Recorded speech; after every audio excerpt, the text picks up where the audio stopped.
Welcome to the deep dive. Imagine, if you will, you've got this bottle of, like, the finest spiritual brandy. It's this concentrated distillation of wisdom, ready to pour. Nice analogy. Well, that's kind of what we're uncorking today. We're diving deep into the profound, yet somehow incredibly accessible insights of Ram Dass.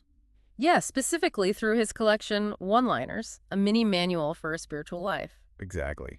And it's funny, Ram Dass himself was pretty humble about these one-liners. He didn't see them as commandments, more like little aha moments. Right, or cameos served up from our collective consciousness, he called them. Yeah, just teasers, really. Points of departure for your own reflections. Something, you might grab with your coffee to maybe reframe your whole day. He even called himself Rent-a-Mouth. He did. Just saying what, as he put it, all of us already know, deep down. So, before we dive into the one-liners themselves, it's probably helpful to understand the framework he often used, this three-plane awareness model. Definitely. It's key. He suggested we, as consciousness, can identify with three different eyes or planes of being, like all at the same time. Okay, so what are they? Well, first, there's number one, I. That's the ego, or, physical and psychological identity, the part that manages our life on this physical plane, the experiencer of this incarnation. Got it. The everyday me. Pretty much. Then there's number two, I, which is the soul. This operates on a different level, an astral plane, a non-physical consciousness realm. It's an individual spiritual being. Okay. And Ram Dass saw the soul as distinct because of its net of karma. That karma kind of creates a temporary sense of separation from the third eye.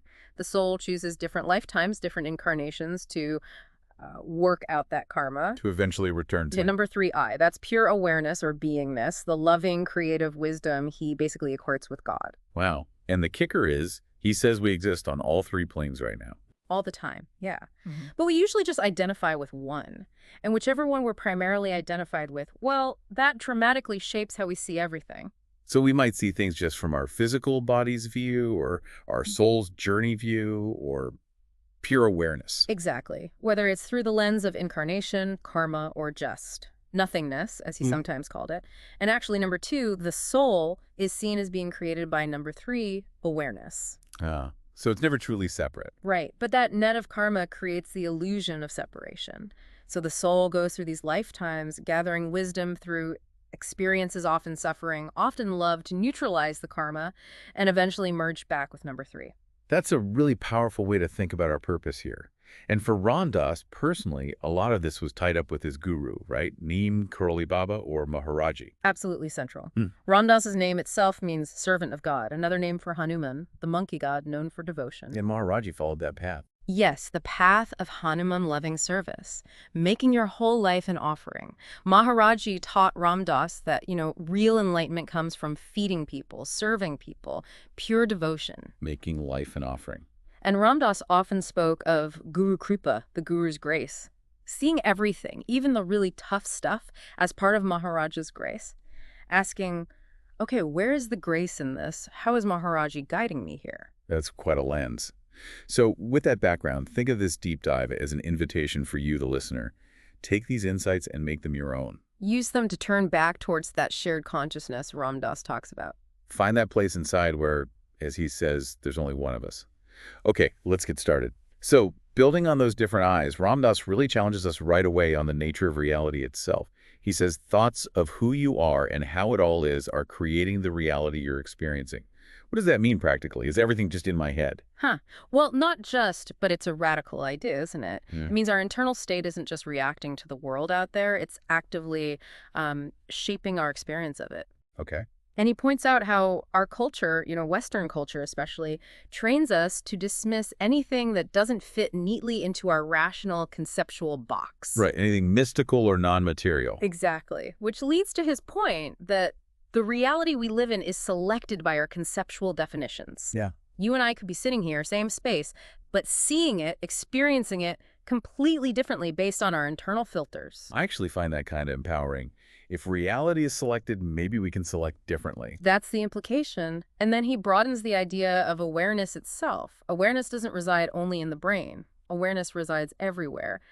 How does that change things? Well, it means I am not just this body, this brain. Consciousness isn't confined. Right, it's fundamental. But as Ram Dass notes, this makes growth really hard sometimes because it's difficult to let go of the models of ourselves in which we've invested so heavily. Oh, definitely. That sense of identity is so strong. But he offers some comfort there, too, doesn't he? Who you think you are will always be frightened of change. But it doesn't make any difference to who you truly are. Exactly. It's distinguishing the temporary ego self from that deeper, unchanging awareness. And speaking of beyond the everyday, he talks about emptiness. But it's not really empty. Right. It's full of everything that isn't manifest yet, like pure potential. Think of a blank canvas. It's empty of a specific painting, but full of the potential for all paintings. Okay, I get that. It's not absence, it's unmanifested fullness. And that paradox ties into how he viewed organized religions. He said, religions are founded by what mystics say when they come back, but what the mystics say is not the same as what happened to them. Ah, the map isn't the territory. Precisely. He follows up. Every religion is the product of the conceptual mind attempting to describe the mystery. The words point to it, but they aren't it. So that mystery is also involved in what he calls the psychic DNA of the soul, like the unique patterns it carries. Yeah, the soul working out its specific karma across different planes, which leads to maybe his most famous and challenging call to action. Treat everyone you meet like God in drag. Okay, wow. How do you even begin to do that? Especially with people who really push your buttons. It's a practice, isn't it? It's about trying to see past the personality, the behavior, the drag, to the divine spark, the pure awareness underneath. It completely changes the dynamic if you can even try to do it. It turns every interaction into a potential spiritual practice. Absolutely. And it connects to his ideas on grace and faith. There's grace in your life, but you have to have faith to see it. He calls it a contract grace from God's side, faith from ours. So we have to actively look for it, trust it's there. We have to participate. And then there's the nature of polarity, he points out. You can't buy into one half of a polarity without getting the other half. Meaning? You want good, you get evil. You want pleasure, you get pain. That's just how manifested reality works. You can't have one without the potential for the other. Resisting it is futile. Accept the whole package. You got it. But he leaves us with something reassuring about our own minds, too. He says, my goal isn't to take away your confusion. Confusion is a fertile field in which everything is possible. If you think you know, you've just calcified again. Huh. I like that. Stay open, stay confused sometimes. It keeps you learning. And this openness is crucial as we move into how Ram Dass talks about love, devotion, and spiritual practice, the very things that help us transform our experience of all this.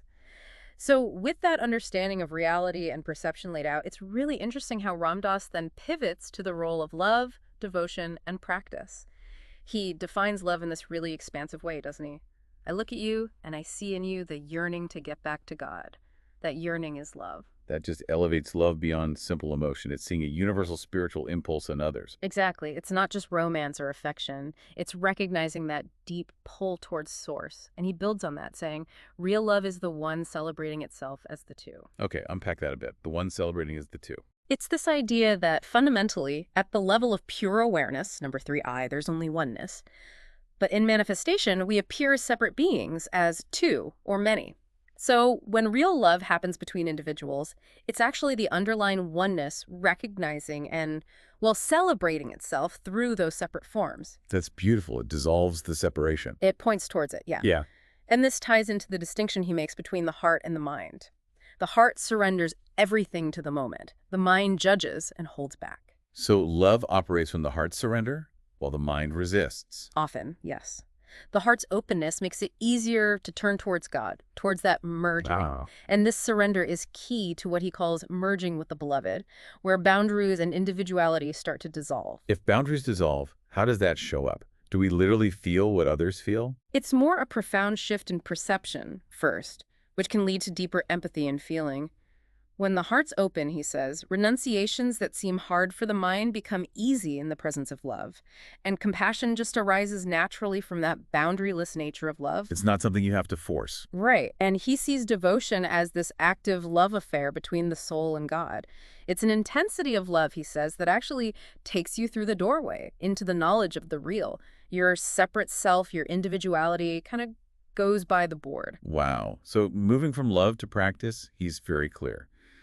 Don't compare your path with anybody else's. Your path is unique to you. Yes. Whatever path you take, it's God calling you. That's incredibly validating, I think. Mm. It removes the pressure to conform. Absolutely. And how does he suggest we integrate this unique path into daily life? He suggests making our lives a statement of love and compassion, and where it isn't, that's where my work lies. It's about honest self-assessment and using the places where we fall short as the curriculum. Not beating ourselves up, but seeing it as the work. Exactly. And he talks about the progression from information, just data, to knowledge, connecting the dots, to wisdom, which actually transcends them both. That makes sense. It's not just about knowing more stuff. Right. The real goal, he says, is that our task is to extricate ourselves from living exclusively in the world of form. And karma yoga is a key tool here. Remember that quote. We serve God in order to become free, and we become free in order to serve. It's a cycle. Service leads to freedom, which leads back to service. A beautiful feedback loop. And if you're wondering, okay, where is my work? He gives a very practical hint. A feeling of aversion or attachment towards something is your clue that there's work to be done. So notice where you react strongly, positively, or negatively. That's your starting point. And in meditation, the practice is to watch the itch instead of scratching it. The classic mindfulness instruction. How does simply watching health outside of meditation? It builds the muscle of awareness, of non-reactivity. You learn to pause between stimulus and response. You see the impulse without being the impulse. You really believe everything in your life is there as a vehicle for your transformation. Use it. Turning obstacles into opportunities. Every single one. And I love his little story about the woman calling herself a seeker. He gently asked her, have you ever thought about being a finder? Huh. Just a subtle shift, but powerful. It changes the whole energy. And that leads to his definition of contentment, which is just perfect. Okay. Enough is enough. Simple, Yeah. profound, duh. Exactly. But then he throws in a paradox about the practices themselves. All spiritual practices are illusions created by illusionists to escape illusion. What do you make of that? It sounds like a warning not to get attached to the practices themselves. Yeah. They're tools, rafts to cross the river, not the destination. Precisely. Don't mistake the finger pointing at the moon for the moon. Which brings us to maybe his most radical reframing, how he looks at suffering and aging. He starts by calling suffering the sandpaper of our incarnation. It does its work of shaping us. That's intense. Not how we usually think of pain, is it? Not at all. We usually think, how do I stop this? How do I avoid this? He invites us to see it as a catalyst, something that's actually doing something useful. How so? What's it doing? He suggests suffering shows us where we're attached. When something hurts, it's often because we're clinging to something, an expectation, an identity, a desire. Seeing the attachment is the first step to getting free. So suffering reveals the chains. Yeah. And he also believed that we build incredible strength by facing difficulty. Until we know we can bear the unbearable, as he put it, we're always living with a background fear. Suffering can forge a deep inner resilience. He really lived this, didn't he? Especially after his stroke. He called it Maharaji's way of getting my attention. He did. He saw it not just as a medical event, but as a spiritual one. A prompt for a massive perceptual shift. A shift from taking the point of view of the ego to taking the point of view of the soul. Wow. So instead of, why me, it was, what is this teaching me? Exactly. Pain wasn't just pain, it was grist for the mill. Something to bring awareness to work with in meditation. Instead of resisting the sensations, you observe them, allow them, like watching the itch. That requires immense practice, I imagine. No doubt. But he also used humor and perspective shifts. He mentioned his doctor saw him as a stroke victim, but he saw them as God coming to heal me. That flips the whole power dynamic. It does. He also talked about the shadow, the parts of ourselves we don't like or deny. Yeah, calling it the greatest teacher for how to come to the light. We have to embrace the darkness to understand the light. And he applied this to our current era, the Kali Yuga. Right. He saw it as a time of, yes, huge suffering and turmoil, but also, therefore, a time of huge opportunity for the soul to learn and get free quickly. Things are intensified. He shared something personal about his stroke, too, didn't he? About the fear. Yes, that the fear of the stroke was worse than the stroke itself. The anticipation, the what-ifs, were more agonizing than the reality when it happened. For him, suffering ultimately became the crucible where real faith is born. That's powerful. Okay, what about aging? Our society has such a negative view. Totally. He points out how we often see aging as failure, becoming obsolete, especially in a culture obsessed with youth and rapidly changing knowledge. And because we identify with things that inevitably change, like our bodies, Aging brings up a lot of anxiety. Naturally, if you think you are your youthful body or your sharp mind, then losing those feels like losing yourself. So how does Ram Dass reframe aging? He sees it as a profound opportunity, a chance to use the shadows as our vehicles for awakening, and the biggest shadow of all is death. So aging becomes less about decline and more about preparation, about turning inward. And the present moment becomes even more crucial. Absolutely. Right there in the moment is the doorway into timelessness. Aging can pull you more deeply into the reality. Now, if you let it. He talks about a sequence, right? From loss to... To new opportunities if we stay open. As certain activities or desires fall away, space opens up. He talks about elder wisdom being nurtured by quietness, by reduced desires. New insights can emerge when the noise quiets down. So it's a natural deepening process. Potentially, yes. He saw growing older as preparing for death, ideally approaching it with a sense of adventure, freed from the past, not clinging, not regretting, but ready for the next step.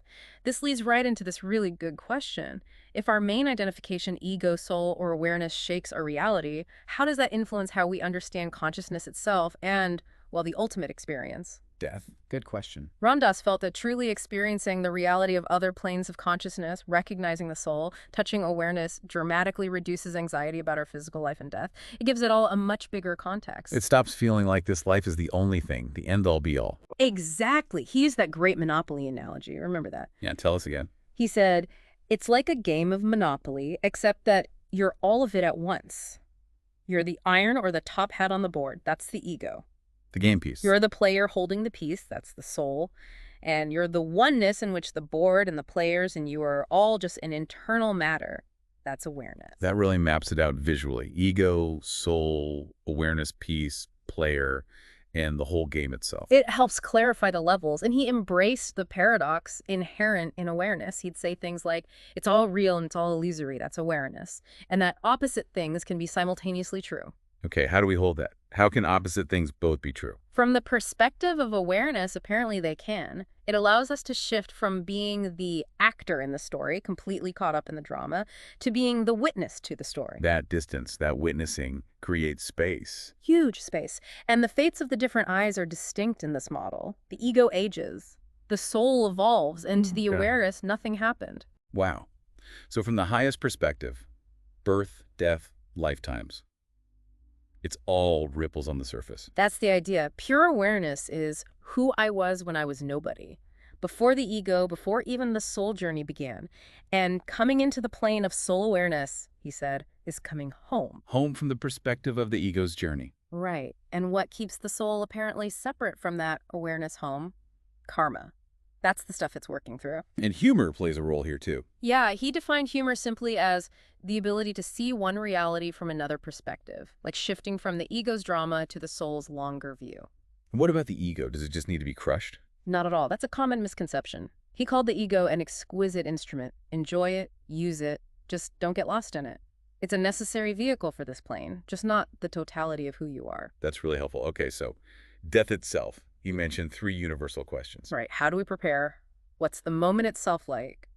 And is there anything afterward? The big unknowns. And the core fear. He pinpointed it as loss of control and noted it's a deep, deep cultural fear in the West. But he asked, how does changing your fear of death change how you live right now? If you're less afraid of the ending, you can be more present for the living part. Exactly. The soul's perspective on death is radically different from the ego's. For the soul, death is just a chapter closing in a book. For the ego, it's annihilation. He was critical of science's limitations here too, wasn't he? Yeah, he pointed out that because science tends to focus only on the brain, assuming consciousness is the brain, it often concludes when you're dead, you're dead. It simply has nothing to say about consciousness separate from the brain. So it dismisses experiences it can't measure. What did Ram Dass himself want at the moment of death? He was very clear. To feel ecstasy, to feel love for God. But then he quickly added, but I want that before I die too. Don't wait. Right. It's about the quality of consciousness now. He believed our intense suffering about death comes from being aware of only one level of the game, just the physical, the ego level. If you only identify with the game piece, its removal from the board is terrifying. Perfectly put. And he stressed the importance of letting go at death, neither grabbing at what will be nor holding on to what was, just release. He also offered comfort about loved ones who've died. Immense comfort. If you've connected with someone in a moment of love, the essence of that person is right there with you even after their death.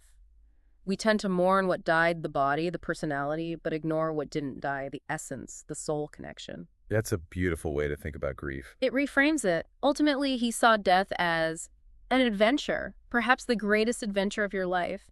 Not something to dread, but to meet with curiosity. And he had that fascinating point about expectations. Oh, yeah. If you leave this round carrying expectations, you'll get what you expect. If you leave carrying no expectations, you will get nothing. Meaning pure awareness, the void full of potential. Wow. Be careful what you wish for or expect. Seems so. He found the openness of people actually dying quite stunning. And his final distinction, your uniqueness as a soul transcends death. Your personality doesn't. The core essence carries on. The specific mask of this life falls away. Okay, so pulling all this together, the nature of reality, love, suffering, consciousness, death, what does it mean for how we actually live and interact in the world? How do we contribute to something larger? Well, it starts with compassion. Ram Dass says, true compassion arises out of the plane of consciousness where I am you. Not just feeling for you, but recognizing the shared being. Exactly. It's not pity, it's resonance. And compassionate action, he believed, arises naturally when the boundaries between self and other dissolve in awareness. When that happens, the greatest gift you offer someone else is just your being, your presence, your awareness. That shifts the focus from frantic doing to conscious being. Completely. He even suggested that burnout, which we usually blame on external circumstances, is fundamentally a state of mind. Meaning our internal relationship to the work is the key factor. That seems to be the implication. If you're acting from that place of awareness, maybe burnout doesn't happen in the same way.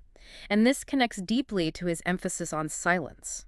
How so? He saw external silence as merely a doorway to inner silence.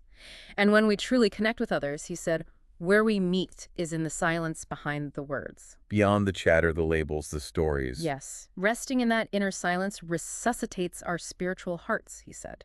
It's where we can hear the presence of God. Interestingly, his stroke, which limited his speech, actually deepened his appreciation for silence. It became a primary mode of connection for him. Turning limitation into a portal. Okay, shifting to social awareness. He made a pretty bold claim about politics. He did. The most interesting game is no longer the one being played in the political arena, it's the game of consciousness. So internal change is more pivotal than external battles. That's his view. If you want to truly bring peace to the world, you start by identifying with that place within you where you are peace. Be the peace you want to see. And individual change ripples outward. He believes so. As one individual changes, the system changes. And once we're free, our acts can free other people. It's contagious in a way. He also held us responsible for the planet's state. Very directly. On ecological issues, no one has done it to us. We humans have done it to ourselves. Taking ownership. And challenging our roles. Yeah. Learning how not to be trapped in our roles is a great spiritual art form. Don't over-identify with being a parent, a worker, a spouse. See them as roles you play, not who you are. And he had that killer comparison between India and the U.S. Oh, yeah. To materialist eyes, India is a developing country. To spiritual eyes, the United States is a developing country. That completely flips the script on what developed means. It really does. Focuses on inner versus outer wealth. He saw an accelerating change in our collective consciousness happening globally. And his plea for how we interact was simple. Let's trade in all our judging for appreciating. Let's lay down our righteousness and just be together. Easier said than done, but what a goal. Isn't it? He saw relationships as this constant dance between love and fear, and just urged us, don't take yourself so personally. Lighten up about the ego's dramas. And the culmination of all this interaction, this awareness. A moment comes when other is no longer other. The dissolution of separation. So all these threads, perception, love, suffering, consciousness, service, they all seem to converge on this ultimate goal of liberation or freedom. How did Ram Dass define that? What is true freedom for him? Well, it starts with the present moment, doesn't it? He said, being fully present in each moment is the doorway into another level of consciousness. Be here now was right. That iconic title sums it up. Still relevant after all these years. It's the foundation. And the journey itself isn't about detachment from life, is it? It's about being more deeply involved in life and yet less attached to it. That's a crucial distinction. Full engagement, but without the desperate clinging. It requires courage because he states very directly, facing what is the root of liberation. No bypassing, no avoiding. Just seeing things as they are, without the stories. Seems to be it. And he talked about letting go of knowledge to gain wisdom. What's the difference again? Knowledge is collecting information, understanding how things work conceptually. Wisdom is maybe understanding what truly matters, seeing the bigger picture, transcending the concepts. And real freedom requires freedom from fear. You can't be free if in any fashion you're holding the hand of fear. Letting go of that fundamental anxiety. Exactly. He observed that truly wise beings can find peace even amidst chaos, and even find delight in the changing forms of life because they aren't attached to any particular form. That sounds like real equanimity. It does. And he insisted you have to enter into life fully in order to become free. You can't do it by retreating to a cave forever, necessarily. You use life as the path. Engage with it all. And the goal is to find that place in ourselves that is not vulnerable. What is that place? That sounds like awareness itself, doesn't it? The part that witnesses, the part to which, as he said, nothing happened. That's the source of true freedom. And the realization that comes from all this transformation. It's when we realize that in our own being, we are enough. We stop seeking validation or completion outside ourselves. That's huge. It's everything. And he summed up his wish for all of us. Freedom of awareness. That's what I wish for every one of us. An awareness that isn't trapped by liking this, hating that, wanting this, fearing that. Just pure, free awareness. Wow. We have covered so much ground today diving into these Ram Dass one-liners. It really is like that spiritual brandy concentrated wisdom from the nature of reality, how our minds shape it. To seeing suffering completely differently as a tool. The incredible power of love and devotion, the different layers of consciousness, that whole reframing of death. And ultimately what it means to be truly liberated, truly free. He packs so much into these short phrases. He really does. They distill these huge spiritual ideas into things you can actually chew on, things that can genuinely shift how you experience your day. And it's crucial to remember his intention, right? These aren't meant to be rigid doctrines. They're little teasers, like he said, invitations to spark your own insights, your own turning back towards that shared consciousness. Absolutely. They're starting points, not final answers.